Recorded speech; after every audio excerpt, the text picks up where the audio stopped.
श्रीराम समर्थ. प्रपंचात राम करता ही भावना ठेवावी. परमात्मा आनंद रूप आहे. भगवंताचा आनंद हा उपाधिरहित आहे. भगवंताच्या हास्यमुखाचे ध्यान करावे. प्रत्येक गोष्टीत मनुष्य आनंद पाहत असतो. उकाड्यात वारा आला त्याला वाटतं बरं झालं, पाऊस आला की त्याला वाटतं आता गारवा येईल.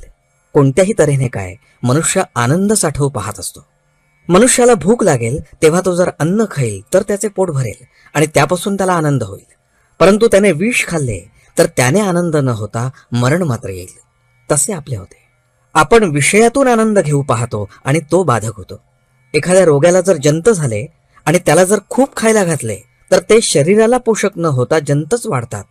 त्याचप्रमाणे आपण सत्कर्मे करताना पोटात विषयांचे प्रेम ठेवून ती केली तर त्यामुळे विषयच पोचले जाऊन त्यापासून समाधान लाभू शकत नाही. याकरता कर्तव्य बुद्धीने कर्म करावे, म्हणजे ते बाधक ठरत नाही. मनुष्य जन्मभर जो धंदा करतो त्याच्याशीच तो तद्रूप होऊन जातो.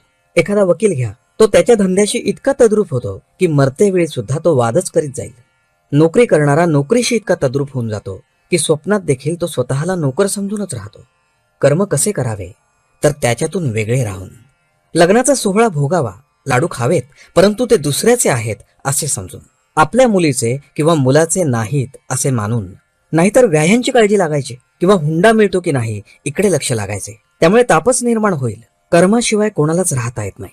एखाद्याला शिक्षा द्यायची म्हणून अगदी हलायचे नाही, पापणी हात पाय काहीही हलवता कामा नये असे सांगितले तर ते जसे त्याला शक्य होणार नाही तसे काही ना काहीतरी कर्म हे होणारच. भगवंताने अशी काही सांगड घालून दिली आहे की कर्म केल्याशिवाय गत्यंतरच नाही. परंतु ती कर्मे राम करता ही भावना विसरून केली तर बाधक होतात आणि मरणापर्यंत माणूस पुढल्या जन्माची तयारी करत राहतो. तेव्हा देहाने कर्म करता नाही, करता मी नव्हे हे जाणून कर्म करावे.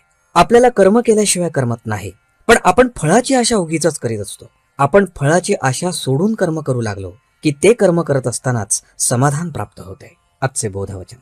प्रपंचात सर्वांकरता सर्व करावे, पण मनात मात्र मी रामाचा आहे ही अखंड आठवण ठेवावी, म्हणजेच त्याच्या नामात राहावे.